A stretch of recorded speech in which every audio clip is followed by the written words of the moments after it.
احترام رسول صلی اللہ علیہ وسلم کی جب بات آتی ہے تو امت مسلمہ میں دو انتہائی نظر آتی ہیں. ایک طرف امت کا وہ طبقہ ہے جو عظمت رسول پہ بولتا ہے، پیارے نبی صلی اللہ علیہ وسلم کے فضائل پہ گفتگو کرتا ہے تو غلو کی انتہا کو پہنچ جاتا ہے، اور پیارے نبی صلی اللہ علیہ وسلم کا تذکرہ ایسے کرتا ہے کہ اللہ تعالیٰ میں اور آپ میں کوئی فرق معلوم نہیں ہوتا.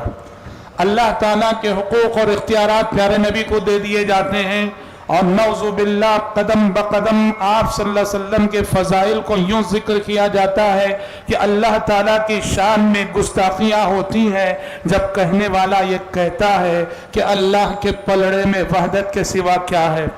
اللہ کے پلڑے میں وحدت کے سوا کیا ہے، جو کچھ ہمیں لینا ہے لے لیں گے محمد سے. نعوذ باللہ. جب کہنے والا یہ کہتا ہے کہ وہی جو مستوی عرش تھا خدا ہو کر، وہی جو مستوی عرش تھا خدا ہو کر اتر پڑا ہے مدینے میں مصطفیٰ ہو کر. نعوذ باللہ. ایک طرف احترام رسول پر بات کرنے والوں میں یہ غلو، تو دوسری طرف امت میں ایک طبقہ یا امت میں کچھ افراد ایسے بھی نظر آتے ہیں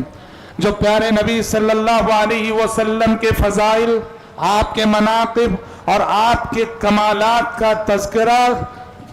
کرنے سے وہ گریز کرتے ہیں. پیارے نبی صلی اللہ علیہ وسلم کے فضائل و مناقب کو وہ شرح صدر کے ساتھ بیان نہیں کرتے، اور شرح صدر کے ساتھ وہ سنتے بھی نہیں ہیں.